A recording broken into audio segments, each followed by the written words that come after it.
¿Alguna vez te has preguntado cómo era la vida en México hace 500 años? Bienvenidos a Mosaico Mexicano. No, no me refiero a la época de los aztecas, sino a la que vino justo después. Hoy vamos a viajar en el tiempo para explorar uno de los periodos más fascinantes y complejos de la historia, el virreinato de la Nueva España. Abróchate el cinturón porque este viaje va a estar lleno de sorpresas, contrastes y descubrimientos que definieron lo que hoy es México. Todo comienza en 1521, con la caída de Tenochtitlan. Imagina el shock. Una de las ciudades más grandes del mundo, el corazón del imperio mexica, es conquistada por un pequeño grupo de españoles liderados por Hernán Cortés, ayudados por miles de aliados indígenas que estaban cansados del dominio azteca. Este evento no fue solo una batalla ganada, fue el inicio de una era completamente nueva. Nació la Nueva España,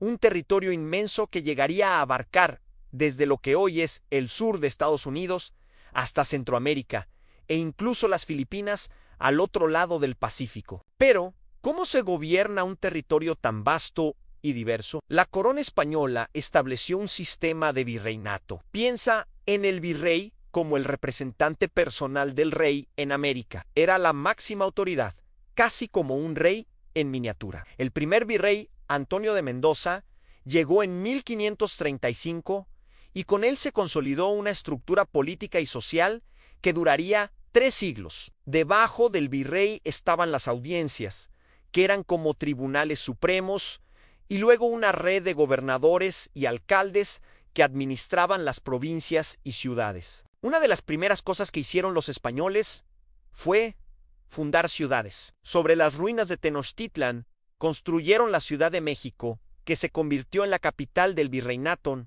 y no fue la única. Surgieron Puebla, Guadalajara, Oaxaca, ciudades con una planificación muy particular, con su plaza central, su catedral imponente y los edificios de gobierno alrededor. Si has visitado el centro histórico de alguna de estas ciudades, has caminado por la historia viva de la Nueva España. Ahora, hablemos de la sociedad. Esta era una sociedad de castas, un sistema jerárquico basado en el origen étnico. En la cima estaban los peninsulares, los españoles nacidos en España. Ellos tenían los cargos más importantes en el gobierno y la iglesia. Justo debajo estaban los criollos, hijos de españoles nacidos en América. Aunque tenían riqueza y poder, se sentían discriminados por no haber nacido en Europa, y este resentimiento sería clave más adelante. Más abajo en la pirámide social estaban los mestizos,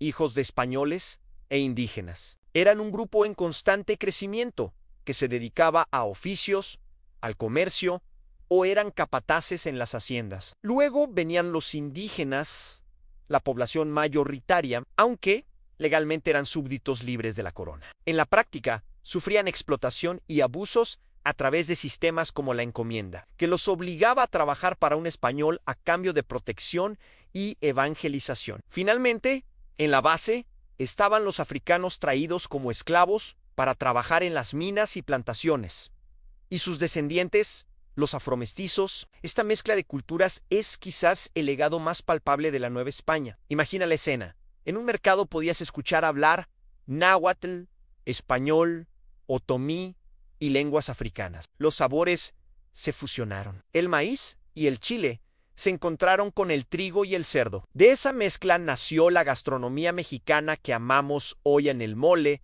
los chiles en nogada, platillos que son una sinfonía de ingredientes de 2 mundos. La economía de la Nueva España giraba en torno a una palabra: plata. Las minas de Zacatecas, Guanajuato y Tasco eran increíblemente ricas. Toneladas de plata cruzaban el Atlántico para financiar las guerras y los lujos de la corona española. De hecho, la moneda acuñada en México, el real de A8, se convirtió en la primera divisa global, aceptada desde China hasta Europa. Pero no todo era minería. La agricultura también era fundamental. Grandes haciendas producían trigo, caña de azúcar y otros cultivos, muchas veces usando mano de obra indígena forzada. Y por supuesto, no podemos hablar de la Nueva España sin mencionar la religión. La evangelización Fue una de las justificaciones de la conquista. Misioneros franciscanos, dominicos y jesuitas recorrieron el territorio aprendiendo lenguas indígenas para predicar el catolicismo. Construyeron conventos e iglesias, a menudo sobre antiguos templos prehispánicos, en un acto simbólico de sustitución. Este proceso no fue sencillo. Hubo resistencia, pero también hubo sincretismo. Los indígenas adoptaron el catolicismo, pero lo mezclaron con sus antiguas creencias. La Virgen de Guadalupe es el ejemplo más famoso, aparecida, según la tradición, al indígena Juan Diego en el Cerro del Tepeyac, donde antes se adoraba a la diosa Tonantzin. Se convirtió en un símbolo de identidad que unía a todos los habitantes de la Nueva España. El arte y la cultura florecieron de una manera única. El barroco novohispano fue una explosión de creatividad. Arquitectura con fachadas súper decoradas, retablos de iglesias cubiertos de oro, pinturas llenas de dramatismo y color. Y en la literatura tuvimos a una de las mentes más brillantes de su tiempo, Sor Juana Inés de la Cruz. Una monja que, desde su convento, escribió poesía, teatro y ensayos defendiendo el derecho de las mujeres al conocimiento. Una figura adelantadísima a su época, pero no todo era oro y esplendor. La vida para la mayoría de la gente era dura. Las epidemias traídas por los europeos, como la viruela, diezmaron a la población indígena. Las rebeliones eran constantes, tanto de indígenas como de esclavos africanos, como la famosa rebelión de Yanga en Veracruz, y a finales del siglo XVIII, las cosas empezaron a cambiar drásticamente. La dinastía de los Borbons llegó al trono español y trajo consigo una serie de reformas. Querían modernizar el imperio, hacerlo más eficiente y, sobre todo, sacar más dinero de sus colonias. Aumentaron los impuestos, pusieron a peninsulares en todos los puestos clave, quitándole poder a los criollos y hasta expulsaron a los jesuitas, que tenían una enorme influencia educativa y económica. Estas reformas, junto con las ideas de la Ilustración que hablaban de libertad, igualdad y derechos, y el ejemplo de la independencia de Estados Unidos y la Revolución Francesa, crearon un cóctel explosivo. Los criollos, sintiéndose desplazados e inspirados por estas nuevas ideas, comenzaron a conspirar. Querían un gobierno propio. El golpe final llegó en 1808, cuando Napoleón Bonaparte invadió España y puso a su hermano como rey. La pregunta en la Nueva España fue: ¿a quién obedecemos ahora? Este vacío de poder fue la chispa que encendió la mecha. En 1810, un cura de un pequeño pueblo llamado Dolores, Miguel Hidalgo y Costilla, llamó a la gente a levantarse en armas. El grito de Dolores no era inicialmente un grito de independencia total, sino de defensa del rey legítimo y contra el mal gobierno. Pero la guerra que desató duraría 11 largos años y transformaría para siempre a la Nueva España, después de muchas batallas, traiciones y líderes caídos como Hidalgo, Morelos y Guerrero. Finalmente, en 1821, Agustín de Iturbide, un militar criollo que antes había luchado contra los insurgentes, pactó con Vicente Guerrero, uno de los últimos líderes rebeldes.